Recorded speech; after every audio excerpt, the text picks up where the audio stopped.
വിശുദ്ധരിലൂടെ വിശുദ്ധിയിലേക്ക് എന്ന ഈ അനുഗ്രഹീത വചന ശുശ്രൂഷയിലേക്ക് എല്ലാവരും സ്നേഹത്തോടെ സ്വാഗതം ചെയ്യുന്നു.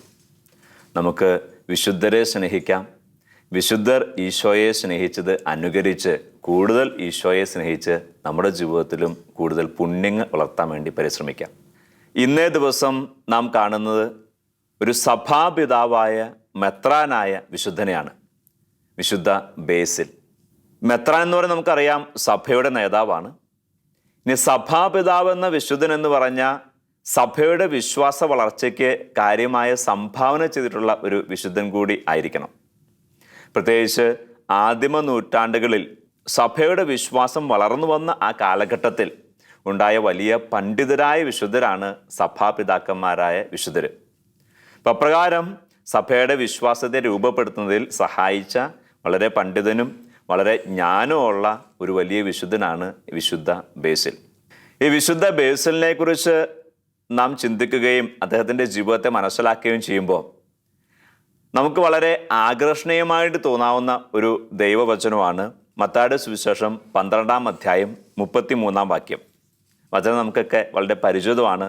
ദൈവത്തിൻ്റെ വചനം പറയാണ്, ഒന്നുകിൽ വൃക്ഷം നല്ലത് ഫലവും നല്ലത്, അല്ലെങ്കിൽ വൃക്ഷം ചീത്ത ഫലവും ചീത്ത. എന്തെന്നാൽ ഫലത്തിൽ നിന്നാണ് വൃക്ഷത്തെ മനസ്സിലാക്കുന്നത്. പ്രിയപ്പെട്ടവരെ, ഈ ദൈവവചനം എന്താ പറയുക? ഒരു ഫലം നല്ലതാണെങ്കിൽ അതിനർത്ഥം ആ ഫലം വരുന്ന വൃക്ഷവും നല്ലതാണ്. എല്ലായ്പ്പോഴും ഒന്നും വളരെ കൃത്യമാണോ നിർബന്ധമൊന്നുമില്ല കേട്ടോ. കാരണം ചില നല്ല മാതാപിതാക്കന്മാർക്ക് ചിലപ്പോൾ ചില വഴിതെറ്റിപ്പോയ സന്താനങ്ങളൊക്കെ ഉണ്ടായി നമ്മൾ കണ്ടിട്ടുണ്ട്. ഇനി മോശം മാതാപിതാക്കന്മാരിൽ നിന്ന് വന്ന ചില മക്കൾ അവരവരുടെ ജീവിതത്തിൽ ഈശോയെ അറിയുകയും ഈശോയോട് ചേർന്ന് നിൽക്കുകയും വളരെ വലിയ നല്ല മക്കളായിട്ട് മാറുകയും ചെയ്ത അനുഭവം നമുക്കറിയാം. പക്ഷെ എന്നാലും നോർമലായിട്ട് സാധാരണ രീതിയിൽ നല്ല മക്കളുണ്ടാവുന്നത് നല്ല മാതാപിതാക്കളിൽ നിന്നാണ്. മാതാപിതാക്കന്മാർ നല്ലവരാണെങ്കിൽ, അവർക്ക് ദൈവത്തെ മക്കളെ കൊടുക്കാൻ സാധിക്കുവാണെങ്കിൽ മക്കൾ നല്ല മക്കളായിട്ട് മാറും. പ്രത്യേകിച്ച് ഈ ദൈവവചന ശുശ്രൂഷയിൽ ഈ വിശുദ്ധനെക്കുറിച്ച് കേട്ടുകൊണ്ടിരിക്കുന്ന എല്ലാ മാതാപിതാക്കന്മാരും ചിന്തിച്ചോ, നിങ്ങളുടെ മക്കളെ വിശുദ്ധരാക്കി മാറ്റുന്നതിൽ നിങ്ങൾക്ക് വലിയ പ്രാധാന്യമുണ്ട്. നിങ്ങളുടെ മക്കളെ നിങ്ങളുടെ കയ്യിൽ ദൈവം ഏൽപ്പിച്ചതാണ്. ദൈവം ഏൽപ്പിച്ച എന്തിനു വേണ്ടിയാ? അവർ വിശുദ്ധരാക്കി മാറ്റാൻ വേണ്ടിയാ. ഈ വിശുദ്ധ ബേസിലിനെ കുറിച്ച് നാം മനസ്സിലാക്കുമ്പോൾ അദ്ദേഹത്തിൻ്റെ അപ്പൂപ്പനിൽ നിന്നും അമ്മൂമ്മയിൽ നിന്നുമാണ് ചരിത്രം ആരംഭിക്കുന്നത്. അദ്ദേഹത്തിൻ്റെ അപ്പൂപ്പൻ ദ എൽഡർ എന്നാണ് അറിയപ്പെട്ടിരുന്നത്. ദ എൽഡർ എന്ന് പറഞ്ഞ അർത്ഥം ഒരു സഭാ സമൂഹത്തിലെ പ്രധാനി എന്നർത്ഥം. അപ്പോൾ ആ ഒരു ആദിമ നൂറ്റാണ്ടിലെ സഭാ സമൂഹത്തിലെ പ്രധാനിയായിരുന്നു ഇദ്ദേഹത്തിൻ്റെ അപ്പൂപ്പൻ. ഇനി പ്രധാനി എന്ന് പറയുമ്പോൾ ഇന്നുള്ള പ്രധാനികളെ വെച്ചിട്ടല്ലട്ടോ നമ്മൾ അളക്കേണ്ടത്. കാരണം അന്ന് പീഡിപ്പിക്കപ്പെടുന്ന സഭയാണ്. ഒരു ആൾ ക്രിസ്ത്യാനിയാണ് എന്ന് പറഞ്ഞാൽ ആ ആൾ കൊല്ലപ്പെടാൻ എല്ലാ സാധ്യതയുണ്ട് എന്നുള്ള ഒരു സാഹചര്യത്തിലാണ് അന്നത്തെ സഭാ സമൂഹം. അപ്പോൾ ആ സഭാ സമൂഹത്തിൻ്റെ ഒരു പ്രധാനി ദ എൽഡർ എന്ന് പറഞ്ഞിട്ടുണ്ടെങ്കിൽ അയാളാണ് ആദ്യം പിടിക്കപ്പെടാനും ആദ്യം ക്രൂശിക്കപ്പെടാനും തലവെട്ടപ്പെടാനും സാധ്യതയുള്ള വ്യക്തി. അപ്പം മരിക്കാൻ തയ്യാറായിട്ടാണ് അവർ ഈ സഭയുടെ നേതൃത്വത്തിലേക്ക് വന്നിരുന്നത്. അപ്പോൾ മരിക്കാൻ പോലും തയ്യാറായിരുന്ന വ്യക്തി ആദിമ സഭാ സമൂഹത്തിലെ എല്ലാവരെയും തന്നെ നമ്മൾ വിശുദ്ധരായിട്ട് കണക്കാക്കുക, പരിശുദ്ധമുള്ളവരായിട്ട് കണക്കാക്കുക. കാരണം വിശുദ്ധിയും പരിശുദ്ധമായ ശക്തിയില്ലെങ്കിൽ ഒരു ക്രിസ്ത്യാനിയുടെ ജീവിക്കാൻ സാധ്യമല്ല എന്ന സാഹചര്യത്തിൽ. അപ്പോൾ അവിടെ ദ എൽഡർ ആയിരുന്നു ഇദ്ദേഹത്തിൻ്റെ അപ്പൂപ്പൻ. ഇദ്ദേഹത്തിൻ്റെ അമ്മൂമ്മ, അദ്ദേഹത്തിൻ്റെ ഭാര്യ, ആ എൽഡറിൻ്റെ നേതാവിൻ്റെ ഭാര്യ, ആ ഭാര്യ രക്തസാക്ഷിണിയായിട്ടാണ് മരിച്ചത്. അപ്പോൾ രക്തസാക്ഷിത്വം വഹിച്ച അമ്മൂമ്മയാണ് ഇദ്ദേഹത്തിൻ്റെത്. ഇനി ഈ ദ എൽഡറിൻ്റെയും ഈ രക്തസാക്ഷിണിയായ ആ അമ്മയുടെയും മകളായ ഈ വിശുദ്ധ ബേസിലിൻ്റെ അമ്മ, അവളൊരു വിശുദ്ധ കൂടിയായിരുന്നു. വിശുദ്ധ എമേലിയാണ് ഈ വിശുദ്ധ ബേസിലിൻ്റെ അമ്മ. അപ്പം അങ്ങനെ ഈ വിശുദ്ധരായ രക്തസാക്ഷിണിയും നേതൃത്വത്തിൽ സഭാ നേതൃത്വത്തിൽ ഉണ്ടായിരുന്ന ഈ അപ്പൂപ്പൻ്റെ അമ്മൂമ്മയുടെയും കൊച്ചുമക്കള്, ഒരു വിശുദ്ധയുടെ മക്കള്, അവരെപ്രകാരമായി തീരും. നാം കാണുന്നു വിശുദ്ധ ബേസിലിനെ കൂടാണ്ട് 3 സഹോദരങ്ങൾ, സഹോദര വിശുദ്ധര്. ഈ വിശുദ്ധ ബേസിലിൻ്റെ സഹോദരങ്ങൾ ഇവരൊക്കെയായിരുന്നു നിസ്സായിലെ വിശുദ്ധ ഗ്രിഗറി. അപ്പോൾ നിസ്സ എന്ന പ്രദേശത്തെ വിശുദ്ധ ഗ്രിഗറി എന്നറിയപ്പെട്ടിരുന്ന ഒരു വലിയ വിശുദ്ധനായിരുന്നു അദ്ദേഹം. വിശുദ്ധ പീറ്റർ സെബാസ്റ്റ്യൻ, വിശുദ്ധ മക്രീന, ഇവരാണ് ഈ വിശുദ്ധ ബേസിലിൻ്റെ സഹോദരങ്ങൾ, 2 സഹോദരന്മാരും ഒരു സഹോദരിയും വിശുദ്ധരാണ്. അപ്പോൾ ഒരു വിശുദ്ധ കുടുംബത്തെയാണ് നമ്മൾ കാണുക. ഇനി ആ ഒരു കുടുംബത്തിൽ ജനിച്ച 329 ഏഷ്യ മൈനറിൽ സേരസ എന്ന ദേശത്ത് ജനിച്ച ഈ വിശുദ്ധ ബേസിൽ അദ്ദേഹം വളർന്നു വന്നു. വലിയ ക്രൈസ്തവ തീക്ഷ്ണതയിലും യേശുവുള്ള സ്നേഹത്തിൽ വളർന്നു വന്ന അദ്ദേഹം ലൗകിക ആർഭാടങ്ങളെയൊക്കെ ഉപേക്ഷിച്ച് സന്യാസിയായിട്ട് ജീവിക്കാൻ ആഗ്രഹിച്ചു. എന്താ കാരണം എന്ന് വെച്ചിട്ടുണ്ടെങ്കിൽ അദ്ദേഹത്തിന് പൂർണ്ണമായിട്ടും ഈശോയുടെ കൂടെ ജീവിക്കണം, ഈശോയെ മഹത്വപ്പെടുത്തി ജീവിക്കണം, ഈശോയിൽ നിന്ന് തന്നെ അകറ്റുന്ന എല്ലാറ്റിനെയും തൻ്റെ ജീവിതത്തിൽ മാറ്റണം എന്നുള്ളൊരു ആഗ്രഹം ഉണ്ടായിരുന്നു. അദ്ദേഹം ജനിച്ച് വളർന്നു വരുന്ന സമയമൊക്കെ ആയപ്പോഴത്തേക്കും ക്രിസ്തുമതത്തിന് സ്വാതന്ത്ര്യം ലഭിച്ചു കേട്ടോ. സ്വാതന്ത്ര്യം ലഭിച്ചു എന്ന് മാത്രമല്ല, ചക്രവർത്തിയുടെ മതമായിട്ട് ക്രിസ്തുമതം മാറുകയും ചെയ്തു. അപ്പോൾ അതുവരെ പീഡിപ്പിക്കപ്പെട്ടിരുന്ന സഭാ സമൂഹമായിരുന്നുവെങ്കിൽ ഈ പീഡനങ്ങളുടെ സമയത്ത് ഒരു ക്രിസ്ത്യാനിയാകുക എന്ന് പറഞ്ഞാൽ വലിയ തീക്ഷ്ണതയുള്ളവനും വലിയ വിശ്വാസമുള്ളവരും മാത്രമേ ആകുകയുള്ളായിരുന്നു. കാരണം ക്രിസ്ത്യാനി എന്ന് പറഞ്ഞാൽ കൊല്ലപ്പെടാനുള്ള സാധ്യതയുണ്ട്. അപ്പം അത്രയും മരിക്കാൻ പോലും തയ്യാറായൊരു മാത്രമേ ക്രിസ്ത്യാനികളായിരുന്നുള്ളൂ. പക്ഷേ ചക്രവർത്തിയുടെ സഭയായിട്ട് മാറി, സ്വാതന്ത്ര്യം കിട്ടി. അതുവരെ പീഡിപ്പിക്കപ്പെട്ട സഭാ സമൂഹമായിരുന്നുകൊണ്ട് ആ ഒരു സമൂഹത്തിന് ഇതാ കുറേ സമ്മാനങ്ങളും ആനുകൂല്യങ്ങളൊക്കെ ചക്രവർത്തി വിളംബരം ചെയ്തു. അപ്പോൾ ആ സാഹചര്യം മാറി. പുതിയ സാഹചര്യം എന്താണ്? ഇനി ക്രിസ്ത്യാനിയായിട്ടുണ്ടെങ്കിൽ ചില ഗുണങ്ങളൊക്കെ ഉണ്ട്. അപ്പം അങ്ങനെ സാഹചര്യം മാറിയപ്പോൾ എന്ത് സംഭവിച്ചു? വലിയ വിശ്വാസവും വലിയ തീക്ഷ്ണതയൊന്നും ഇല്ലാത്തവരും വിശുദ്ധി ഇല്ലാത്തവരും ഈ സഭാസമൂഹത്തിലേക്ക് കടന്നു വരാൻ തുടങ്ങി. കാരണം ഇപ്പം ക്രിസ്ത്യാനിയായ ചിലപ്പോൾ ചില ഗുണങ്ങളൊക്കെ ഉണ്ട്.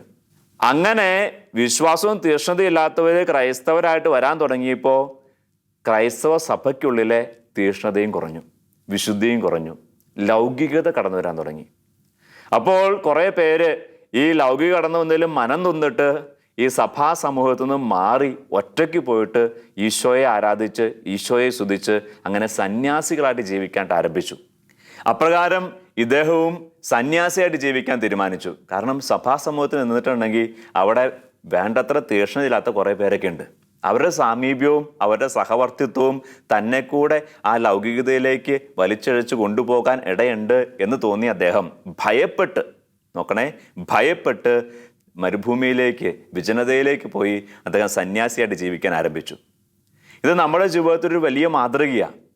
ചിലപ്പോഴൊക്കെ നമ്മൾ ചില പാപങ്ങളിലും ചില ദുശ്ശീലങ്ങളിലൊക്കെ വീണു പോവുക, നമുക്ക് ആഗ്രഹം ഉണ്ടായിട്ടും ചില നന്മ നമ്മൾ ചെയ്യാണ്ടിരിക്കുക, നമ്മുടെ അപ്പുറത്തും ഇപ്പുറത്തും ഉള്ളവരെ നോക്കിയിട്ടാണ്. അവനെന്തു പറയും, അവളെന്തു പറയും, അവരൊക്കെ ഇങ്ങനെയാണല്ലോ ജീവിക്കുന്നത്, ഞാനും ഇങ്ങനെ പോയാൽ മതി. വലിയ തീക്ഷ്ണതയൊന്നും വേണ്ട. ഞാൻ ഒരുപാട് കാര്യങ്ങൾ ചെയ്യാൻ പോയാൽ വലിയ തീക്ഷ്ണ കാണിക്കാൻ പോയിട്ടുണ്ടെങ്കിൽ ആളുകൾ എന്നെ കളിയാക്കും, എന്നെ നോക്കി ചിരിക്കും, എന്തിനാ, അങ്ങനെയൊക്കെ ചിന്തിക്കുന്നവരുണ്ട്.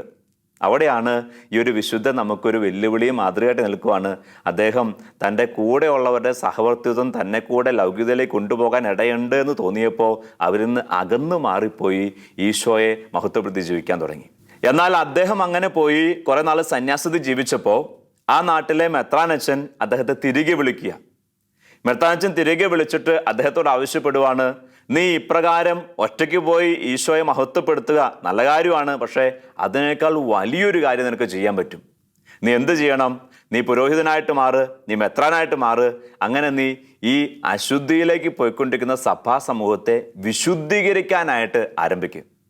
അപ്പം അദ്ദേഹം ആദ്യം സ്വന്തം വിശുദ്ധി തേടി ഒറ്റയ്ക്ക് ജീവിക്കാൻ പോയപ്പോൾ ഇത് മെത്രാനച്ചൻ വിളിച്ചു പറയുക, നീ അങ്ങനെ ഒറ്റയ്ക്ക് വിശുദ്ധനായ മാത്രം പോരാ, മറിച്ച് അശുദ്ധിയിലേക്ക് പോകുന്ന മറ്റുള്ളവരെയും നേടിയെടുക്കാനൊരു വിളി കർത്താവ് നിനക്ക് നൽകിയിട്ടുണ്ട്. ഒരു പക്ഷേ ഇദ്ദേഹത്തിൻ്റെ ദൈവവിളി അദ്ദേഹം തിരിച്ചറിഞ്ഞ ഒരു സമയമായിരുന്നത്. ഈ മെത്രാനച്ചൻ്റെ ഉപദേശവും മെത്രാനച്ചൻ്റെ ആവശ്യവും അദ്ദേഹം സ്വീകരിച്ചു. അപ്രകാരം അദ്ദേഹം ഒരു പുരോഹിതനായിട്ട് മാറി, പിന്നീട് മെത്രാനായിട്ട് മാറി.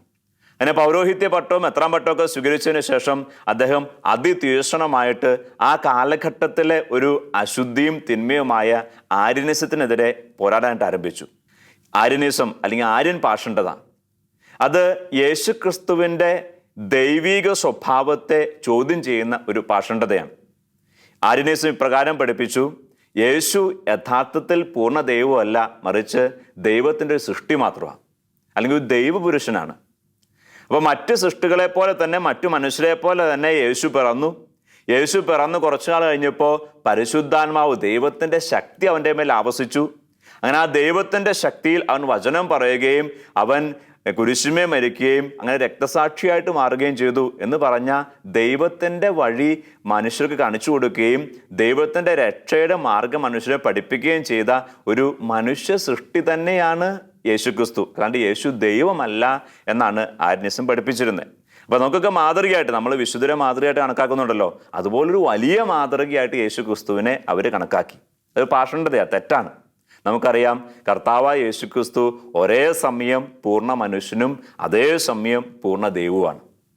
അപ്പോൾ ഈ ഒരു യഥാർത്ഥ പഠനത്തെ ആളുകളിലേക്ക് നൽകാനും ആ ഒരു യഥാർത്ഥ പഠനത്തിലേക്ക് എല്ലാവരെയും കൂട്ടിക്കൊണ്ടുവരാനുമായിട്ടും ഈ വിശുദ്ധ ബേസിൽ വളരെയധികം പരിശ്രമിക്കുകയും തൻ്റെ പ്രബോധനങ്ങളിലൂടെയും തൻ്റെ പ്രസംഗങ്ങളിലൂടെയും എഴുത്തുകളിലൂടെയൊക്കെ അതിനായിട്ട് അത്യധ്വാനം ചെയ്യുകയും ചെയ്തു. ക്രൈസ്തവ സഭയ്ക്ക് സ്വാതന്ത്ര്യം കിട്ടിയെന്നും ചക്രവർത്തിയും സഭയുടെ ഭാഗമായിട്ട് മാറിയെന്നും ആദ്യമേ സൂചിപ്പിച്ചിരുന്നല്ലോ. പ്രത്യേകിച്ച് ഈ ആര്യൻ പാഷണ്ഡത കടന്നു വന്നപ്പോൾ ഈ ചക്രവർത്തിയും ആര്യൻ പാഷണ്ഡതയിലേക്ക് പോകുന്നൊരു സാഹചര്യവും ഈ വിശുദ്ധ ബേസിലിൻ്റെ സമയത്തുണ്ടായി. വിശുദ്ധ ബേസിലെ ഒരു മെത്രാനായിട്ട് ജോലി ചെയ്തുകൊണ്ടിരിക്കുകയാണ്. ആര്യൻ പാഷണ്ഡതയ്ക്കെതിരെ പ്രസംഗിക്കുകയും നടപടികൾ എടുത്തുകൊണ്ടിരിക്കുകയും ചെയ്യാണ്. അപ്പോൾ അദ്ദേഹം എടുത്തൊരു തീരുമാനം ഇതാണ്: ഈ ആര്യൻ പാഷണ്ഡതയിൽ കഴിയുന്ന വ്യക്തികൾ വിശുദ്ധ കുർബാനയിൽ യഥാർത്ഥത്തിൽ വിശ്വസിക്കുന്നില്ല. കാരണം വിശുദ്ധ കുർബാന എന്ന് പറഞ്ഞാൽ എന്താണ്? യേശു തന്നെ അപ്പമായിട്ട് മാറുന്നതാണ്, ദൈവം അപ്പമായിട്ട് മാറുന്നതാണ്. അപ്പോൾ വിശുദ്ധ കുർബാന എന്ന് പറഞ്ഞാൽ ദൈവമാണ്, ഈശോയാണ് സ്വീകരിക്കുക. അപ്പോൾ ഈശോയിലെ വിശ്വാസം ശരിയല്ലെങ്കിൽ പിന്നെ വിശുദ്ധ കുർബാനയിലെ വിശ്വാസം എങ്ങനെ ശരിയാകും? അപ്പോൾ അതുകൊണ്ട് ഈ ആര്യൻ പാഷണ്ഡതയിൽ പെട്ടവർക്ക് വിശുദ്ധ കുർബാന കൊടുക്കണ്ട എന്നൊരു തീരുമാനം മെത്രാനച്ചനും സഭാ സമൂഹവും തീരുമാനിച്ചു. അപ്പോൾ അങ്ങനെ ഈ വിശുദ്ധ കുർബാന അവർക്ക് നിഷേധിച്ചപ്പോൾ ഇതാ ചക്രവർത്തിയുടെ പ്രതിനിധിയായിട്ട് പ്രീഫെറ്റ് ഇദ്ദേഹത്തെ ചോദ്യം ചെയ്യുവാണ്. ഇദ്ദേഹത്തെ വിളിച്ചു വരുത്തി, മെത്രാനാണ്, പക്ഷേ മെത്രാൻ്റെ മേലും രാജകീയ അധികാരങ്ങളൊക്കെ ചക്രവർത്തിക്കും പ്രീഫെറ്റിനും ഉണ്ടല്ലോ. അപ്പോൾ ഈ പ്രീഫെറ്റ് ഇദ്ദേഹത്തെ വിളിച്ചു വരുത്തി ഇദ്ദേഹത്തോട് ആവശ്യപ്പെട്ടു പാഷണ്ഡിതർക്ക് വിശുദ്ധ കുർബാന കൊടുക്കണം. പക്ഷെ അവിടെ നാം കാണുകയാണ് ഈ ഒരു വിശുദ്ധന്റെ വലിയ ധാർമ്മിക ശക്തിയും ധീരതയും ധൈര്യവും. യേശുക്രിസ്തുവിന് മരിക്കാൻ പോലും തയ്യാറായ ഈ വിശുദ്ധൻ പറയുവാണ്, വിശ്വാസ സംബന്ധമായ കാര്യങ്ങളിൽ യാതൊരു വിട്ടുവീഴ്ചയില്ല. അല്ലെങ്കിൽ പാവങ്ങളോട് കരുണയുള്ള മനുഷ്യനാ, ഒരാളോടും ശണ്ടയ്ക്ക് പോകാത്ത മനുഷ്യനാ. പക്ഷെ വിശ്വാസത്തിൻ്റെ കാര്യത്തിൽ വിട്ടുവീഴ്ച ചെയ്തുകൊണ്ട് ഒരു കോംപ്രമൈസും ഇല്ല. അപ്പം അദ്ദേഹം പറഞ്ഞു സാധ്യമല്ല എന്ന് അദ്ദേഹം പറയുമ്പോൾ പ്രീഫെറ്റ് അദ്ദേഹത്തോട് ചോദിക്കുന്ന ഒരു ചോദ്യമുണ്ട്: ചക്രവർത്തിയുടെ കോപത്തെയും വിപ്രവാസത്തെയും മരണത്തെയും താങ്കൾ ഭയപ്പെടുന്നില്ലേ എന്ന് പറഞ്ഞ ചോദ്യത്തിന് അർത്ഥം തന്നെ കൃത്യമാണ്. താങ്കൾ ചക്രവർത്തി ആഗ്രഹിക്കുന്ന പോലെ തീരുമാനം എടുത്തില്ലെങ്കിൽ താങ്കളെ കൊല്ലാനും അല്ലെങ്കിൽ വിപ്രവാസത്തിലേക്ക്, നാടുകടത്തലിലേക്ക് തീരുമാനം എടുക്കാനോ അല്ലെങ്കിൽ ജപ്തി ചെയ്യാനോ ഒക്കെ സാധ്യതയുണ്ട്. ഒരു ഭീഷണിയാണ്. അപ്പോൾ ഇദ്ദേഹത്തിൻ്റെ മറുപടി, ധൈര്യത്തോടുള്ള മറുപടി നമ്മുടെയും ഒരു ആത്മധൈര്യത്തിന് ബലം കൂട്ടുന്നതായിരിക്കണം. അദ്ദേഹം പറയുവാണ്, ഞാൻ ഒട്ടും ഭയപ്പെടുന്നില്ല. ഈ പഴയ വസ്ത്രങ്ങളും ഏതാനും പുസ്തകങ്ങളും മാത്രം കയ്യിലുള്ള എൻ്റെ വസ്തുക്കൾ കണ്ടുകെട്ടിയാൽ എന്ത്? നോക്കിക്കേ, എന്താ അദ്ദേഹത്തിൻ്റെ ധൈര്യം?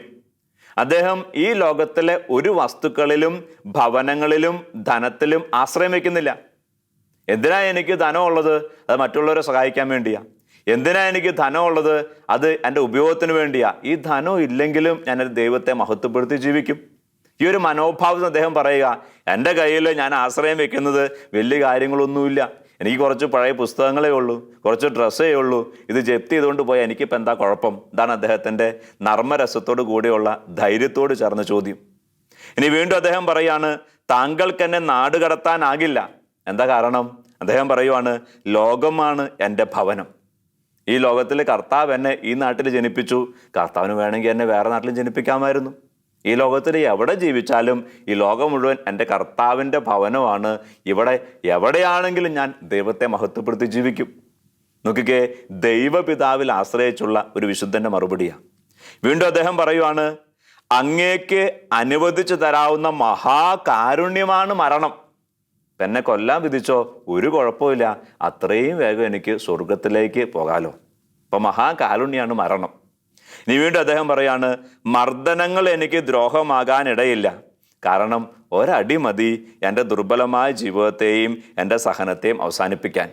അങ്ങനെ വളരെ നർമ്മരസത്തോടു കൂടെയും എന്നാൽ ധൈര്യത്തോടും കൂടെ അദ്ദേഹം മറുപടി പറയുക. ഈ മറുപടി കേട്ടപ്പോൾ പ്രീഫെറ്റ് ഇപ്രകാരം പറയുവാണ്, ആരും എന്നോട് ഇങ്ങനെ മറുപടി പറഞ്ഞിട്ടില്ല. അതിനും അദ്ദേഹം മറുപടി പറയുവാണ്. മറുപടി ഇതാണ്, ഒരു പക്ഷേ അങ്ങ് ഇതുവരെയും ഒരു ക്രിസ്തീയ മെത്താനുമായിട്ട് ഏറ്റുമുട്ടിയിട്ടില്ലായിരിക്കാം. അദ്ദേഹത്തിൻ്റെ നിലപാടുകൾ അറിഞ്ഞപ്പോൾ, മറുപടിയും കേട്ടപ്പോൾ പിന്നെ ചക്രവർത്തി അദ്ദേഹത്തിൻ്റെ അടുത്ത് അധികം നിർബന്ധവുമായിട്ട് വന്നില്ല എന്ന ചരിത്രം പറയുക. അദ്ദേഹം തൻ്റെ സഭാ സമൂഹത്തെ ക്രിസ്തീയതയിൽ നയിച്ചു. അദ്ദേഹത്തെ ചിത്രീകരിക്കുക എപ്പോഴും കയ്യിൽ അപ്പവുമായിട്ടാണ്. കാരണം പാവങ്ങൾക്ക് അപ്പം കൊടുക്കാൻ, ദരിദ്രർക്ക് ഭക്ഷണം കൊടുക്കാൻ അദ്ദേഹം എന്നും പരിശ്രമിച്ചിരുന്നു. അതിനുവേണ്ടി അദ്ദേഹം ധനവാന്മാരിൽ നിന്ന് പണം സ്വീകരിക്കുകയും അത് പാവങ്ങൾക്ക് കൊടുക്കുകയും ചെയ്തിരുന്നു.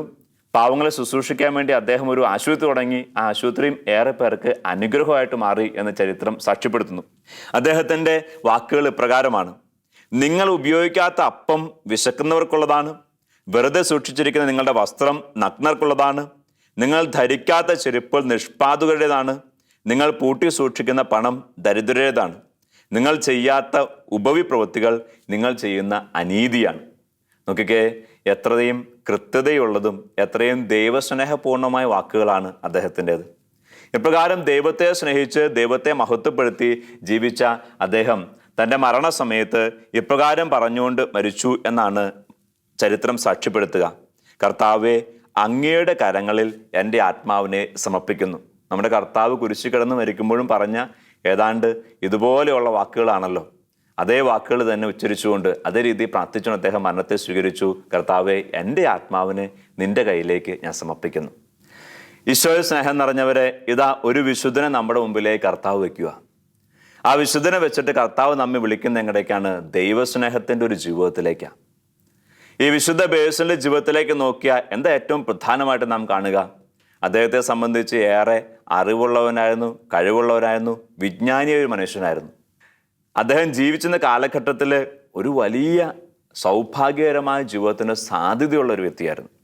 പക്ഷേ അദ്ദേഹം തൻ്റെ നേട്ടമായിട്ട് മാറാവുന്ന കാര്യങ്ങളെല്ലാം യേശുക്രിസ്തുവിൽ ഉപേക്ഷിച്ചു. അദ്ദേഹം തൻ്റെ ജീവിതം കർത്താവിന് മാത്രമായിട്ട് സമർപ്പിച്ച് ഒരു പക്ഷേ തന്നെ ലൗകികതയിലേക്ക് വലിച്ചിഴയ്ക്കാമാവുന്ന സുഹൃത്ത് ബന്ധങ്ങളെ പോലും ഉപേക്ഷിച്ച് അദ്ദേഹം ജീവിക്കാനായിട്ട് തീരുമാനിച്ചു. അങ്ങനെ സ്വയം വിശുദ്ധീകരണത്തോടെ മുന്നോട്ട് പോകുന്ന സമയത്ത് ഇതാ അദ്ദേഹത്തിൻ്റെ ജീവിതത്തിൽ പുതിയൊരു വിളി കിട്ടുവാണ്. മെത്രാനച്ചനിലൂടെ പറയുവാണ്: മറ്റുള്ളവരെ കൂടെ വിശുദ്ധീകരിക്കാൻ നീ നിൻ്റെ ജീവിതത്തെ മാറ്റിവെക്കണം. അത് ദൈവത്തിൻ്റെ ഹിതമാണെന്ന് മനസ്സിലായപ്പോൾ ദൈവഹിതത്തിന് വഴങ്ങി അദ്ദേഹം പിന്നീട് ലോകത്തെ മുഴുവൻ വിശുദ്ധീകരിക്കാൻ, തൻ്റെ നാട്ടുകാരെ വിശുദ്ധീകരിക്കാൻ, ആ ദേശത്തെ വിശുദ്ധീകരിക്കാൻ, സഭയിലെ തിന്മകൾക്കെതിരെ പോരാടാൻ, വിശുദ്ധയിലേക്കും വിജ്ഞാനത്തിലേക്കും ദൈവത്തെ നയിക്കാൻ വേണ്ടി തൻ്റെ ജീവിതം മാറ്റിവെക്കുക. അപ്പോൾ പ്രിയപ്പെട്ടവരെ, ഒന്നാമത് ഈ വിശുദ്ധനിലൂടെ ദൈവം നമ്മോട് ആവശ്യപ്പെടുവാണ്, നമ്മൾ തന്നെയും നമ്മുടെ ജീവിതത്തിൽ ഈശോയ്ക്ക് ഒന്നാം സ്ഥാനം കൊടുത്ത് ജീവിക്കണം. ഈശോയെ നമ്മെ അകറ്റാൻ, ഈശോ ആഗ്രഹിക്കുന്ന വിശുദ്ധിയിൽ നിന്നും തീർച്ചയായും നമ്മെ അകറ്റാൻ സാധ്യതയുള്ള എല്ലാറ്റിനെയും ഉപേക്ഷിക്കാൻ നമ്മൾ തീരുമാനമെടുത്താലേ നമ്മുടെ ജീവിതത്തിൽ ദൈവം മഹത്വപ്പെടുകയുള്ളൂ. പലപ്പോഴും നമുക്കൊക്കെ ആഗ്രഹമുണ്ട് കർത്താവിനെ മഹത്വപ്പെടുത്തി ജീവിക്കണം. പലപ്പോഴും നമുക്കൊക്കെ ആഗ്രഹമുണ്ട് കർത്താവിനെ വേദനിപ്പിക്കരുത്. പക്ഷേ നമ്മൾ ഇങ്ങനെ ആഗ്രഹിക്കുന്നെങ്കിലും ചിലപ്പോഴൊക്കെ കർത്താവിനെ വേദനിപ്പിക്കാനും കർത്താവിൽ നിന്ന് അകന്നു പോകാനും എന്താ കാരണം? കാരണം വേറൊന്നുമല്ല, നമുക്ക് കർത്താവിനേക്കാൾ വലിയ ആഗ്രഹമുണ്ട് നമ്മൾ തന്നെ ജീവിതത്തിൻ്റെ, ശരീരത്തിൻ്റെ ഒക്കെ സുഖത്തിന്, മനസ്സിൻ്റെയൊക്കെ സുഖത്തിന് വേണ്ടി. ആ സുഖത്തിന് വേണ്ടിയുള്ള ആഗ്രഹമാണ് പലപ്പോഴും നാം ചെയ്യാൻ ഉദ്ദേശിക്കുന്ന നന്മയിൽ നിന്ന് പിന്തിരിപ്പിക്കുക. അപ്പോൾ അവിടെയാണ് ഈ ഒരു വിശുദ്ധൻ നമുക്ക് മാതൃകയായിട്ട് നിൽക്കുക. അദ്ദേഹം ദൈവത്തിന് തന്നെ അകറ്റാൻ ഇടയുള്ള സകല കാര്യങ്ങളെയും ഉപേക്ഷിക്കാൻ തയ്യാറായി. ഇങ്ങനൊരു ഉപേക്ഷയുടെ തീരുമാനം നമ്മൾ എടുത്താലേ നമുക്ക് ദൈവത്തെ മഹത്വപ്പെടുത്തി ജീവിക്കാൻ പറ്റുള്ളൂ. ഈശോയെ തന്നെ അകറ്റുന്ന എല്ലാത്തിനെയും, അതൊരു പക്ഷേ എൻ്റെ ചില ദുശീലങ്ങളായിരിക്കാം, ചില പാപത്തിൻ്റെ സുഖങ്ങളായിരിക്കാം, ചില ബന്ധങ്ങളായിരിക്കാം. ഈശോയെ തന്നെ അകറ്റുന്ന, ഈശോയ്ക്ക് ഇഷ്ടമല്ലാത്ത എല്ലാം ഉപേക്ഷിക്കാൻ ഞാൻ തയ്യാറാവും.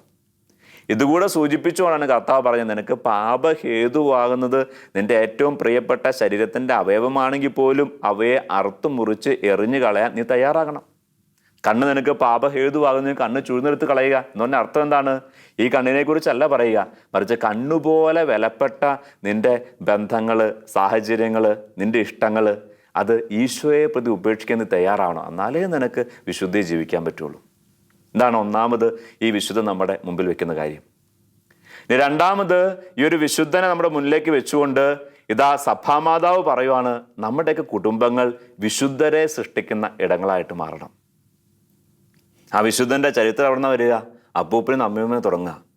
അവർ കർത്താവിനെ മഹത്വപ്പെടുത്തി ജീവിച്ചവരായിരുന്നു. അവർ കർത്താവിന് വില കൊടുത്ത് ജീവിച്ചവരായിരുന്നു. അവിടെ നിന്ന് പാരമ്പര്യം ആരംഭിക്കുവാണ്. ഇതാ കൊച്ചുമക്കളിലേക്ക് എത്തിയപ്പോൾ 4 പേര് ഒരേ കുടുംബത്തിൽ വിശുദ്ധരായിട്ട് മാറി. അതും വലിയ വിശുദ്ധരായിട്ട് മാറി. സഭാ സമൂഹങ്ങളെ നയിക്കുന്ന വലിയ വിശുദ്ധരായിട്ട് മാറി. എന്തുകൊണ്ടാണ് ഈ മക്കൾ 4 പേരും വലിയ വിശുദ്ധരായിട്ട് മാറിയത്? കാരണം ആ വിശുദ്ധിയുടെ പാരമ്പര്യം, ദൈവകൃപയുടെ പാരമ്പര്യം ആ മക്കൾക്ക് കൈമാറി നൽകപ്പെട്ടു. അപ്പൂപ്പനിൽ നിന്ന്, അമ്മൂമ്മയിൽ നിന്ന്, അമ്മയിൽ നിന്ന്, അങ്ങനെ. പ്രിയപ്പെട്ട സഹോദരങ്ങളെ, നിങ്ങൾക്ക് ഏൽപ്പിക്കപ്പെട്ടിരിക്കുന്ന വ്യക്തികളെ വിശുദ്ധീകരിക്കാനൊരു ഉത്തരവാദിത്തം കൂടി നിങ്ങൾക്കുണ്ട്, നമുക്കെല്ലാവർക്കും ഉണ്ട്. പ്രത്യേകിച്ച് മാതാപിതാക്കന്മാരുടെ വലിയൊരു ഉത്തരവാദിത്വമാണ് ദൈവം നിങ്ങളുടെ കരങ്ങളിൽ ഏൽപ്പിച്ചിരിക്കുന്ന കുഞ്ഞുങ്ങളെ വിശുദ്ധീകരിക്കുക, വിശുദ്ധി വളർത്തുക. നിങ്ങൾക്കേ അവർക്ക് ഈശോയെ കൊടുക്കാൻ പറ്റുള്ളൂ. നിങ്ങളാണ് അവർക്ക് വേണ്ടി കരങ്ങൾ ഉയർത്തേണ്ടതും കരങ്ങൾ വിരിച്ച് പ്രാർത്ഥിക്കേണ്ടതും. അപ്പനും അമ്മയും കണ്ണുനീരോടെ പ്രാർത്ഥിക്കുകയും അപ്പനും അമ്മയും ദൈവത്തിന് 1-ാം സ്ഥാനം കൊടുത്ത് മക്കളെ വളർത്തുകയും ചെയ്തിട്ടുണ്ടെങ്കിൽ അവരൊന്നും തെറ്റിപ്പോവുക അത്ര എളുപ്പമല്ല. അതുകൊണ്ട് ഈ ഒരു വലിയ മാതൃകയും ഈ വിശുദ്ധനെ നമ്മുടെ മുമ്പിൽ വെച്ചുകൊണ്ട് സഭാമാതാവ് നമ്മൾ പഠിപ്പിക്കുക. നമ്മുടെയൊക്കെ കുടുംബങ്ങൾ വിശുദ്ധരുണ്ടാകുന്ന കുടുംബങ്ങൾ, ഭവനങ്ങളായിട്ട് മാറണം. എൻ്റെ മകൻ, എൻ്റെ മകള് കർത്താവിന് 1-ാം സ്ഥാനം കൊടുത്ത് ജീവിക്കുന്നവർ, വളരുന്നവർ ആയിട്ട് മാറണം എന്ന് ഓരോ അപ്പനും അമ്മയും ആഗ്രഹിക്കണം. മക്കൾ വളർന്നു വരുമ്പോൾ തന്നെ. ഇപ്പോൾ അപ്പനും അമ്മയൊക്കെ മക്കൾ നല്ല വിദ്യാഭ്യാസം കിട്ടാൻ വേണ്ടി ഏറെ പരിശ്രമിക്കുന്നുണ്ട്, ഒത്തിരി ത്യാഗങ്ങൾ എടുക്കുന്നുണ്ട്. അതുപോലെ അവരുടെ ശാരീരികമായിട്ട് ഉന്നമനത്തിന് വേണ്ടി, മാനസിക ഉന്നമനത്തിന് വേണ്ടിയൊക്കെ ഒത്തിരി പരിശ്രമിക്കുന്നുണ്ട്. ഒക്കെ വേണം. പക്ഷേ അതിനേക്കാളൊക്കെ ഉപരിയായിട്ട് എൻ്റെ മക്കളിൽ, എൻ്റെ മകനിൽ, മകളിൽ ക്രിസ്തു രൂപപ്പെടണം. ഈ ഒരു തീക്ഷ്ണത മാതാപിതാക്കന്മാർക്ക് ഉണ്ടാകുമ്പോൾ, ഈ ഒരു തീക്ഷ്ണത കുടുംബത്തിനുണ്ടാകുമ്പോൾ, പ്രിയപ്പെട്ടവർ, നമ്മുടെ കുടുംബങ്ങളിൽ നിന്നൊക്കെ വിശുദ്ധരുണ്ടാകും. നമ്മുടെ കുടുംബങ്ങൾക്ക് ദൈവം മഹത്വപ്പെടുന്ന കുടുംബങ്ങളായിട്ട് മാറും. അതിനായിട്ട് കർത്താവ് നമ്മെ അനുഗ്രഹിക്കട്ടെ, ശക്തിപ്പെടുത്തട്ടെ. ഈ 2 മാതൃകകളും, ഒന്ന് നമ്മെ പാപത്തിലേക്ക്, അശുദ്ധിയിലേക്ക് നയിക്കാനിടയുള്ള എല്ലാത്തിനും ഉപേക്ഷിക്കാനുള്ള ധൈര്യം, ചങ്കൂറ്റം കാണിക്കാനുള്ള ആ ഒരു മാതൃക. ഒപ്പം തന്നെ നമ്മുടെ കുടുംബങ്ങൾ വിശുദ്ധരുണ്ടാവേണ്ട കുടുംബങ്ങളാണ് എന്നുള്ള ആ ഒരു ബോധ്യം, അതിനുവേണ്ടിയുള്ള പരിശ്രമം, ഇത് രണ്ടും ഈ വിശുദ്ധൻ്റെ ജീവിതം നമുക്ക് സ്വീകരിക്കാം. കർത്താവ് നമ്മെ അനുഗ്രഹിക്കട്ടെ. വിശുദ്ധ ബേസിലെ മധ്യസ്ഥം നമ്മുടെ ഓരോരുത്തരുടെയും കൂടെയും നമ്മുടെ ഭവനത്തിൻ്റെയും കൂടെ ഉണ്ടായിരിക്കട്ടെ. ഈശോ നിങ്ങളെ സമർത്ഥമായിട്ട് അനുഗ്രഹിക്കട്ടെ.